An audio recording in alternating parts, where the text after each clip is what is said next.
All right, everyone, thank you so much again for joining me today. I'm going to be talking about how we can embrace our strengths as healers and as people who serve others.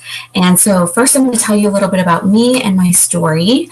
And I was growing up, really shy and really quiet, and was really a highly sensitive little girl.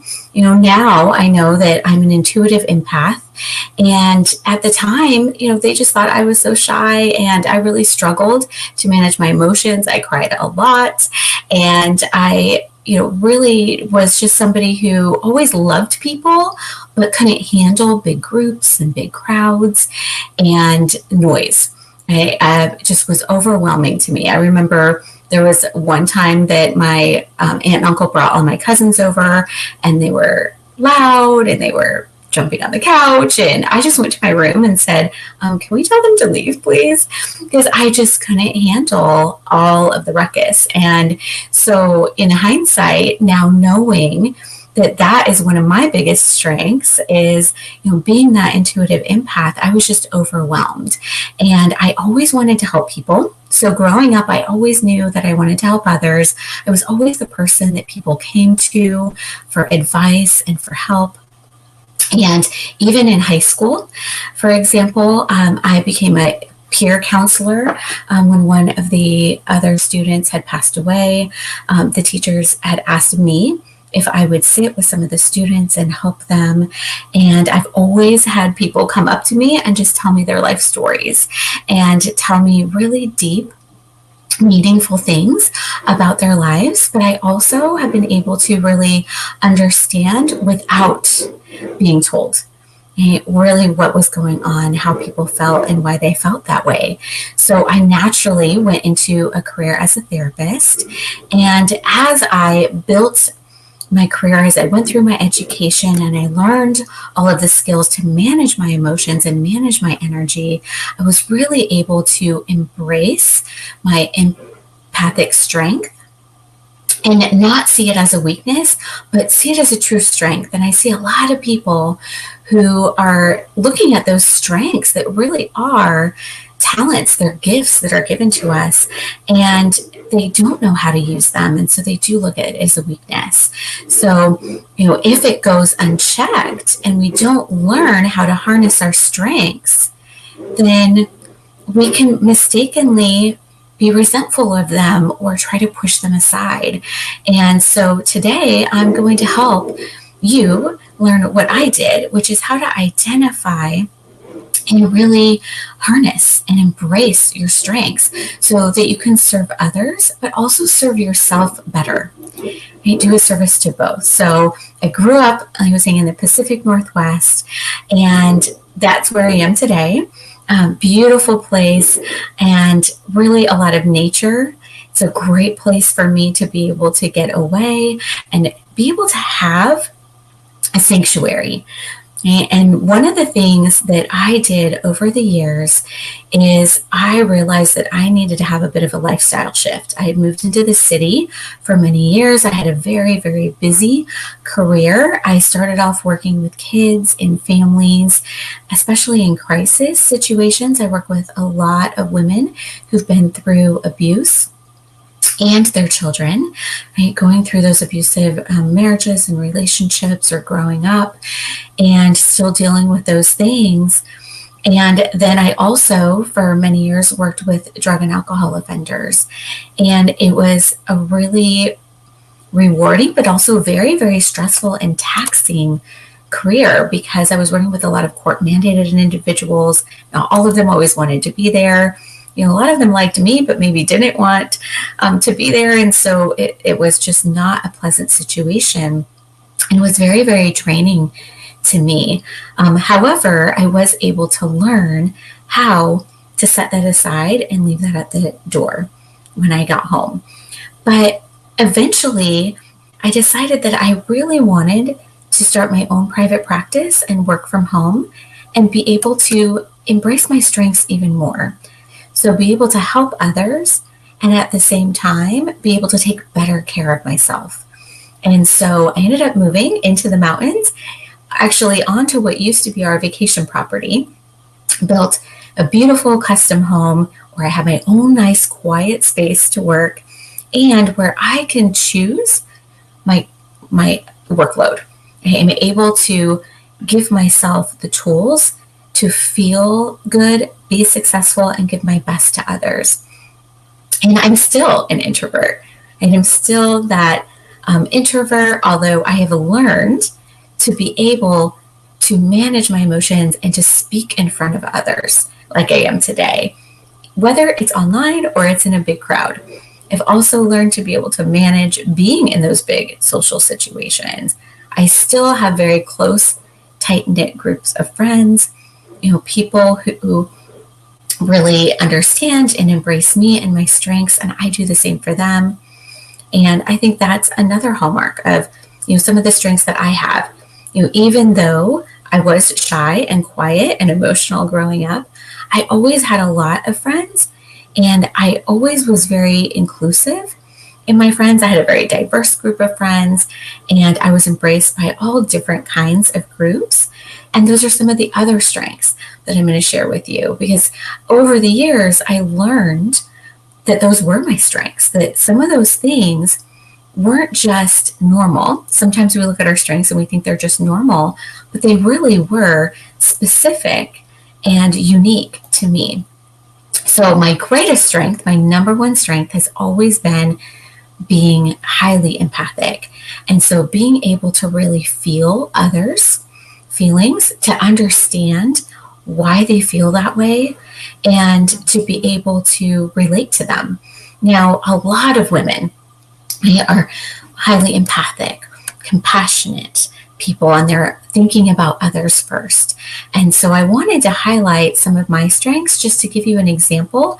And if you're an empath as well, this is really going to resonate with you. But even if you're not, think about your own strengths. Think about some of the things that you do naturally and really relate it to that, and how you can take that greatest strength and turn that into a superpower for yourself. And it's really important to be able to look at those things. And so I'm going to talk a little bit about how to find your strengths. And the first thing is going to be what mine are. And so one of the books that I really love, and there are quizzes online that you can take to help find some of your strengths. And then also there's a book, which is this one here. It's going to be Strength Finders 2.0. It's actually a Gallup book. It's written by Don Clifton. And I took this test online many years ago, and I recognized things that I didn't even realize were my strengths until I took this test and figured out, what, those are actually what those are. It's just not normal because it's something that I'm used to doing naturally all the time. It really is a strength, and it's something that I could build my life and my career around. And so going through some of my top strengths, of course, we talked about empathy. So that's one of them. I actually have 6 top strengths.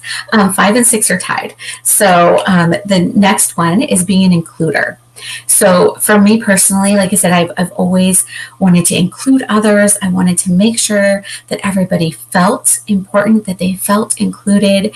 I was that person in high school who never really had one clique that I was a part of. I was friends with people from every single group, and I was always embraced by all the different groups. And that was one of those things that really signifies my strength, right, as that includer. Another one is being a learner. I always wanted to learn growing up about other people.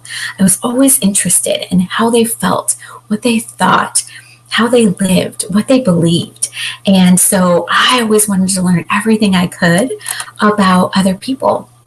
And of course, that's another reason why I went into social and clinical psychology. I'm now a mental wellness coach and a certified hypnotherapist because I have been embracing those strengths. That's what I do now, working from home virtually. But in my career as a social and clinical psychologist, I was able to learn so much about other people and why we act the way we do and why we think that way and how we're able to change for the better, and how we're able to heal from trauma. I help professional women really heal from those past hurts, overcome any blocks, and right, those mental blocks to progress, whether that's overcoming limiting beliefs or changing negative self-talk, or changing their self-talk that maybe wasn't even their own voice, right? If they've been through abuse or trauma, it could be someone else's voice, right? That abuser, for example, really helping them to overcome so many different obstacles in their lives. And as women, we have so many different roles and different areas that we have to navigate through. And so for me, learning how to help people, how to help them get results and get results faster, and use my empathic nature to really be able to help others was huge. So for me, education has always been a huge priority.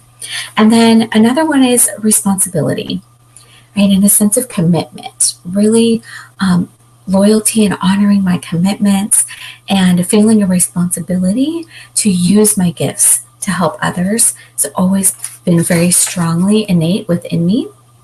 And then self-assurance. I said I was shy and that I was really quiet and sensitive, but I always had this inner confidence. Even if I had to learn how to be outwardly assertive and have some more of that outward confidence, I always had that inside of me. I always had that sense of self. I had a very, very strong sense of who I was and what I believed. And I was always a very independent thinker.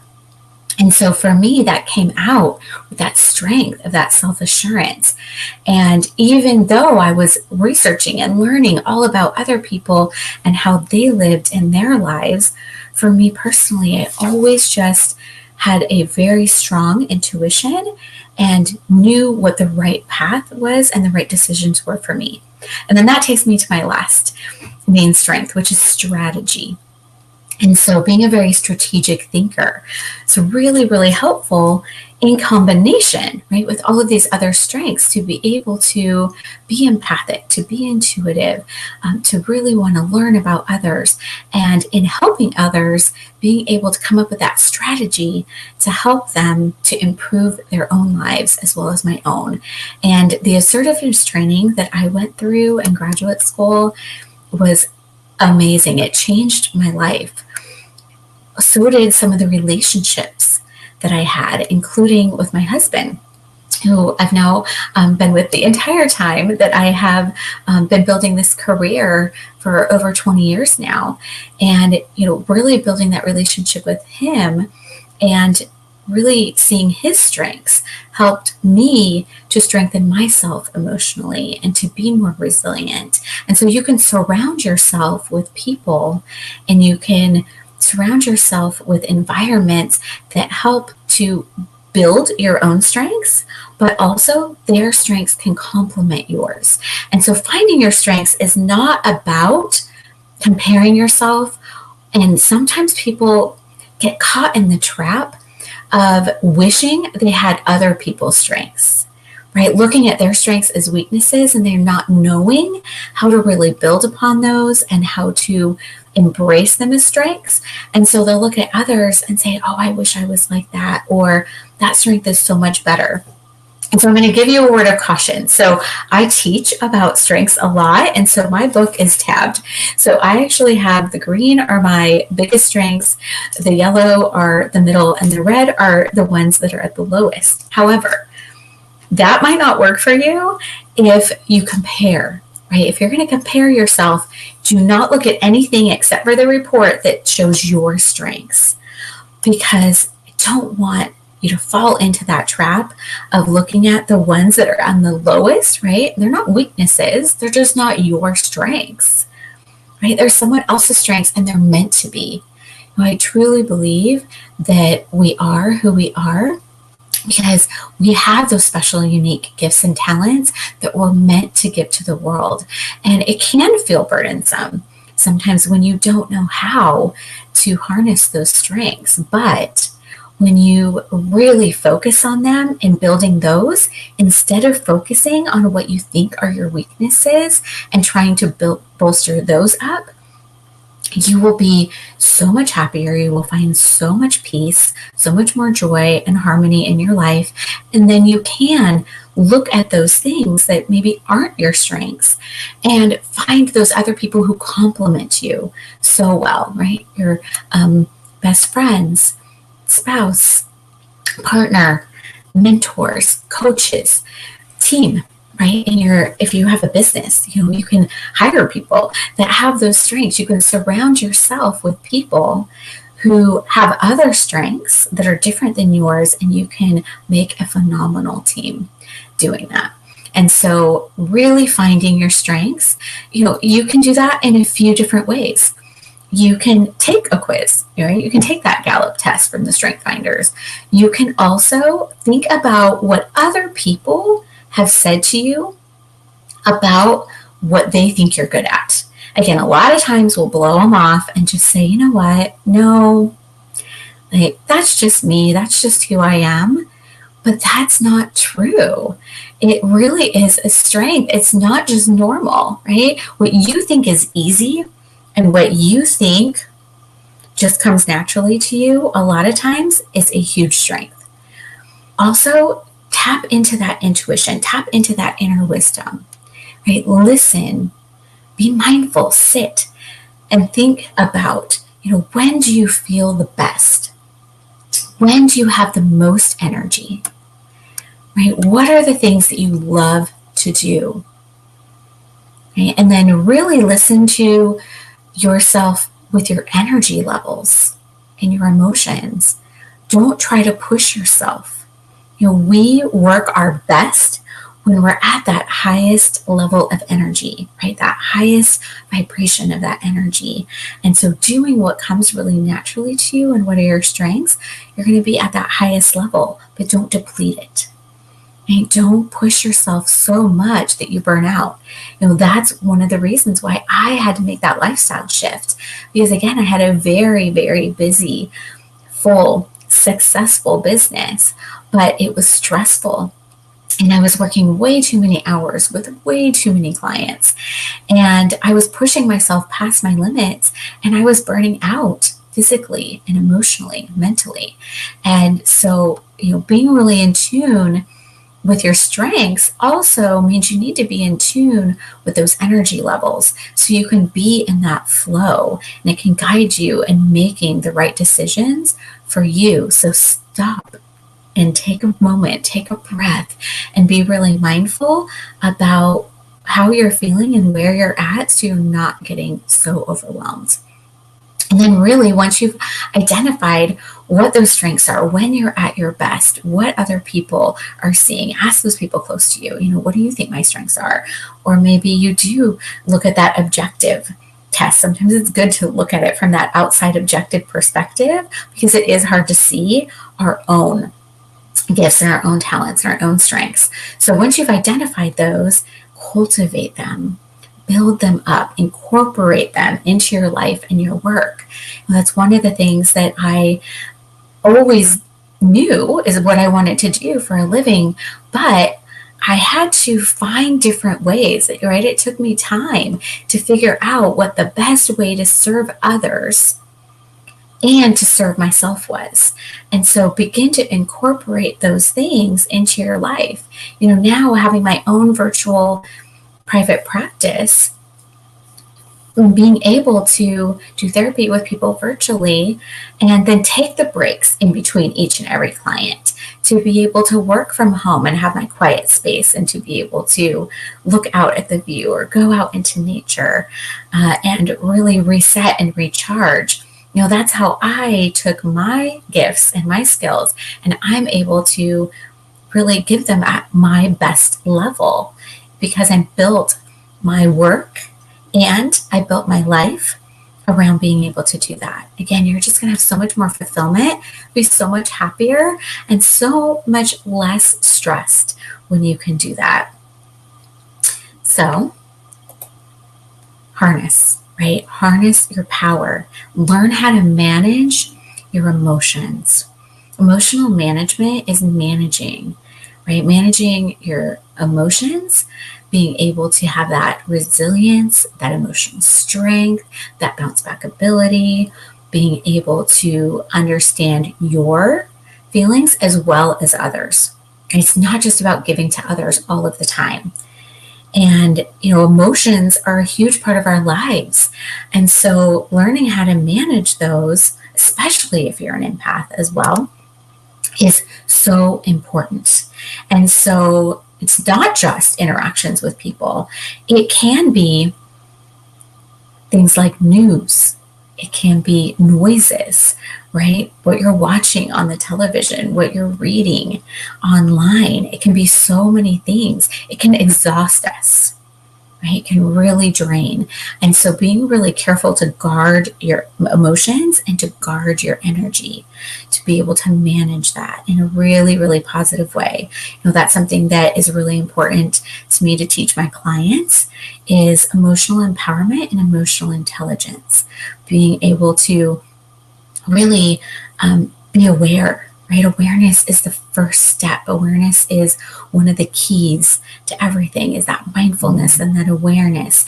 And prioritizing self-care helps you harness whatever your superpower is, if it's being an empath or it's something completely different, right? We have to be able to manage our energy and those emotions. And how you do that is through the self-care. You take care of yourself. As women, again, we play so many roles. So we're giving all day to so many other people. We need to learn how to give to ourselves so that we're giving others the overflow. And so, we want to go with the flow, right? But we don't want to let the waves carry us away. So here are some tips to help you to manage your emotions in a healthy way. Again, whether you're an empath like me or not, we all need to learn the skill of managing our emotions and feeling like we have more control over them. So empaths, for example, tend to take on that energy, right, that's around them. People are drawn to you. They're going to tell you their stories. They are going to want your time because you really attract them and they want to tell you what's going on in their lives and they want to share with that. But it's important to really guard that and be intentional about when you let people in and when you rest and recharge and are able to take the time alone for yourself. It's really important to know when you're at your best. And so think about that and maybe take some time to look at when are the times that you're at your highest energy and when are the times that you're lower. And then I have to look at the top 10 influences around you. And I say influences, and sometimes I'll have clients who will tell me, well, I'm around that person all the time, or I watch that show, but it's not an influence. And that is not true.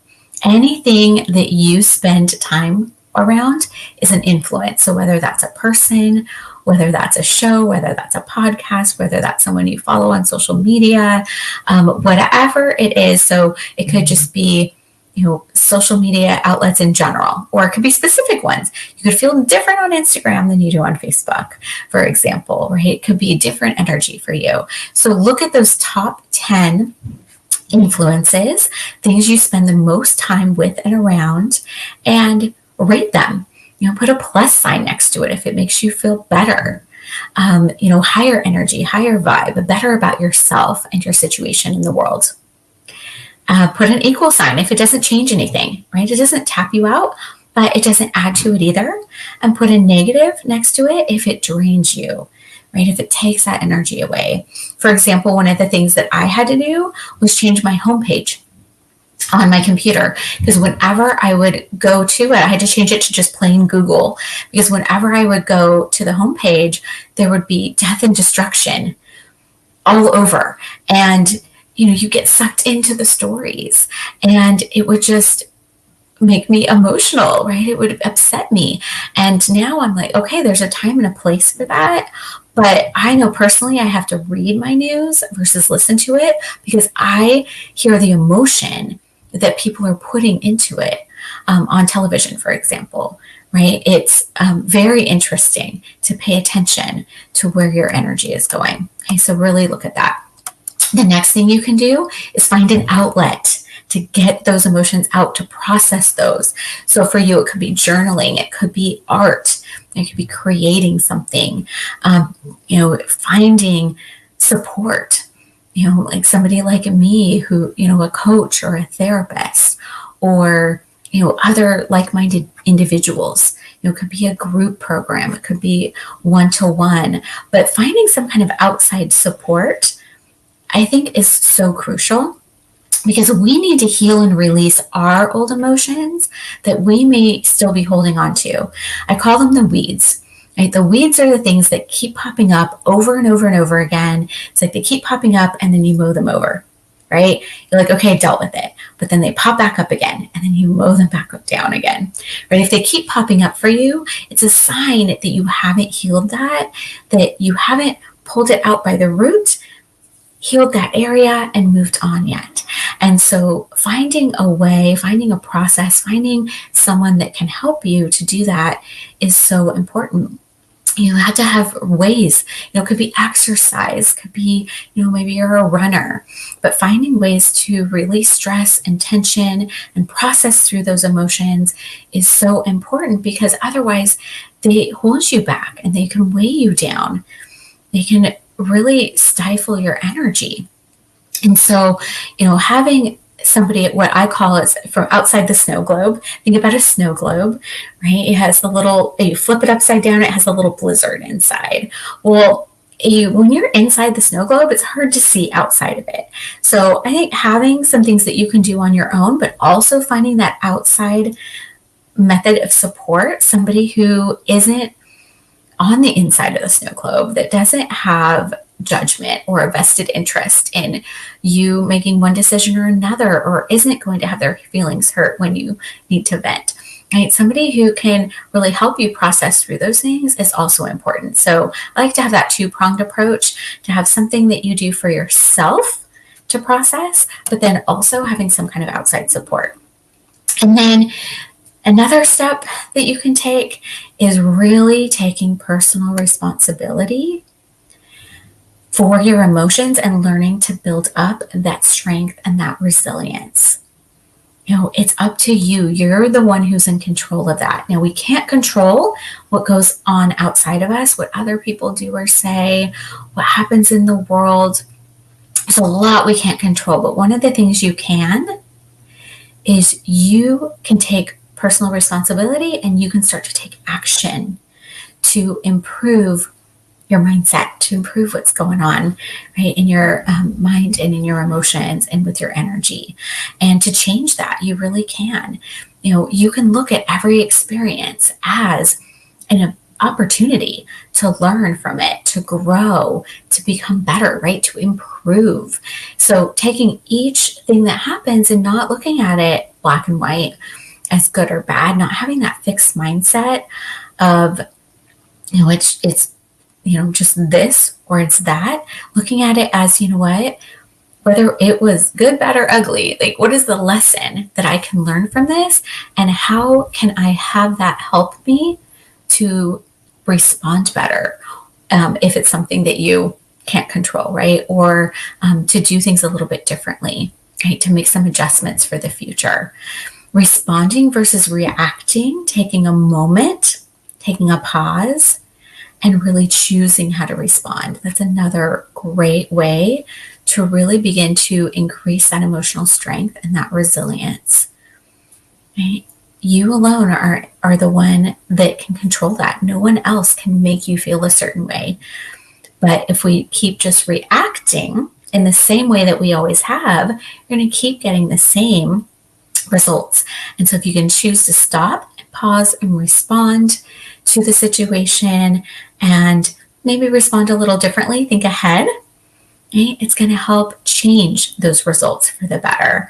And then you can look at being an empath or whatever your strengths are as more of a blessing and not a curse, because you're able to live and work in them and strengthen yourself so that you can take those things on and then you can release them better.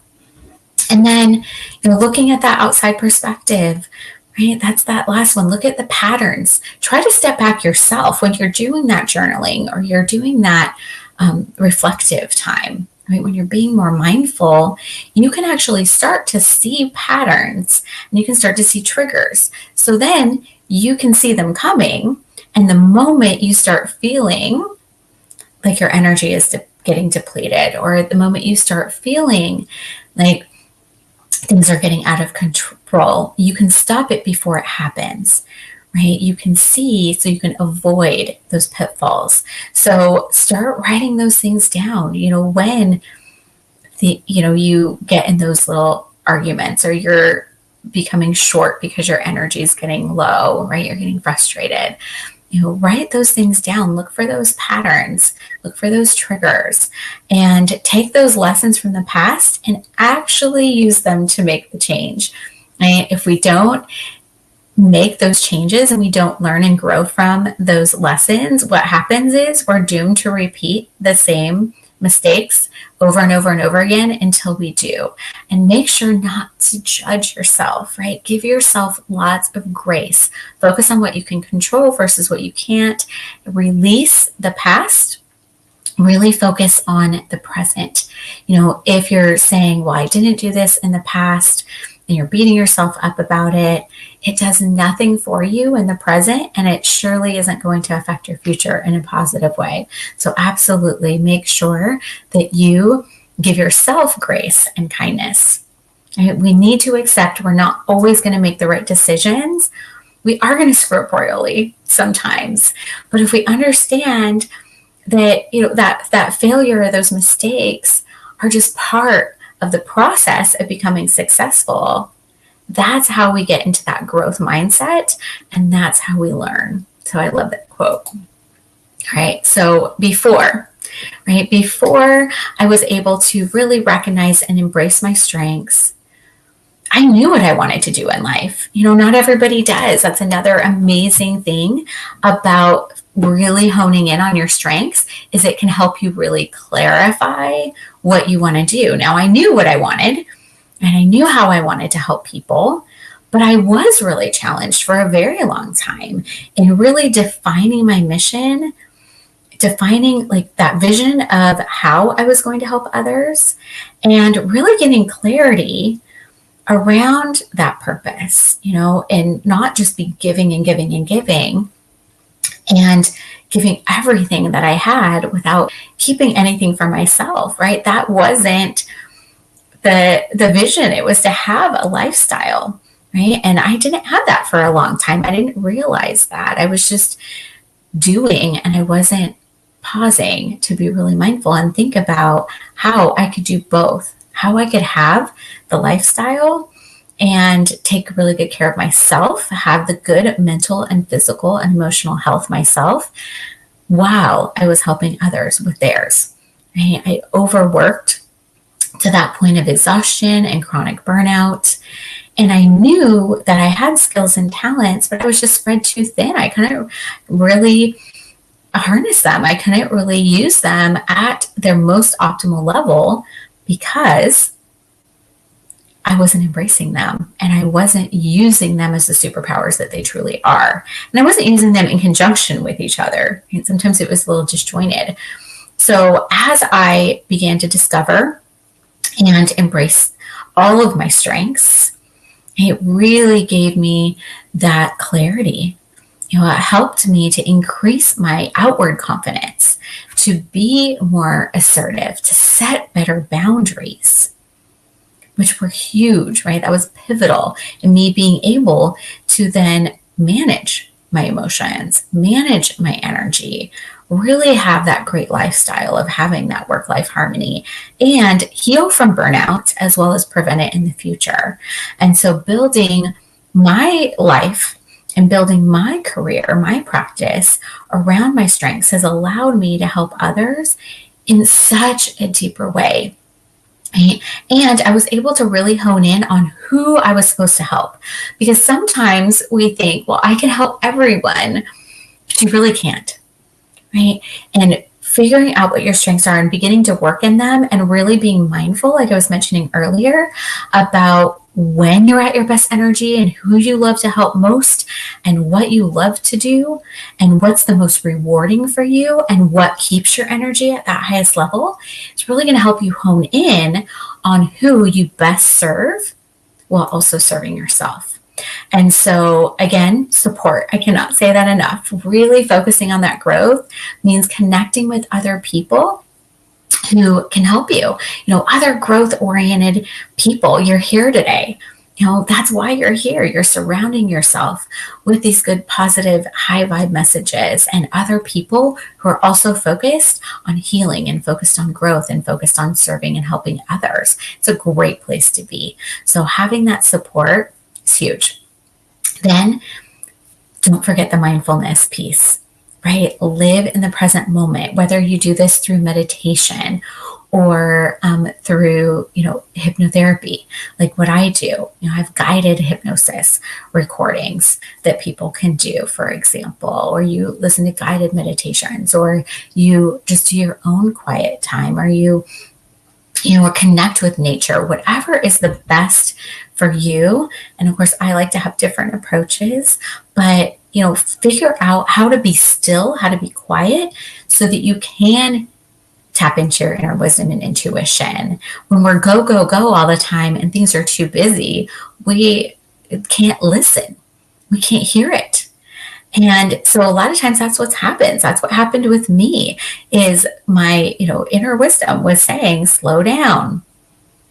And I wasn't listening. And so then my body started making me slow down, because if you don't listen, it will get louder and louder and louder until you cannot stop it, right? Until it stops you instead. And so really listen about managing your energy, when you need to take breaks, when you need to rest and recharge. For me, because I do have such an emotionally charged business and career in my practice, in between clients, I have a break in between every single one that's long enough for me to take care of myself, for me to have some quiet moments, for me to take some deep breaths, for me to hydrate myself, go take a walk, whatever I need to do to rest and recharge.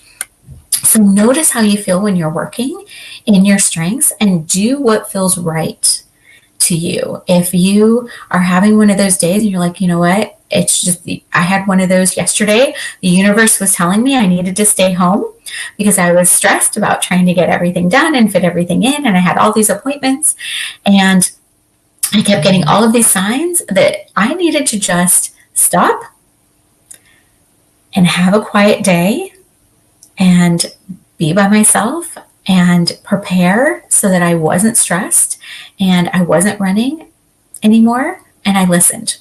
And I'm so glad I did. Absolutely. I rescheduled all those things and it worked out just fine. And then again, self-care, so important as healers of any kind, whatever your strengths are. So important. We have to take care of ourselves. And you want to fill up your own cup. You always hear about fill your cup, right?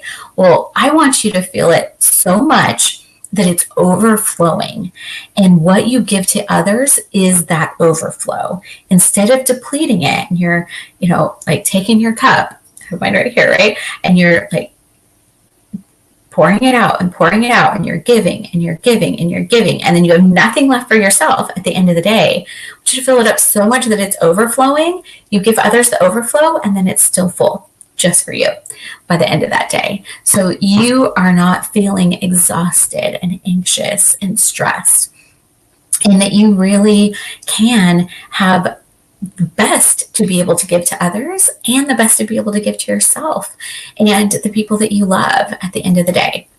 So I want to say thank you so much for being here with me today.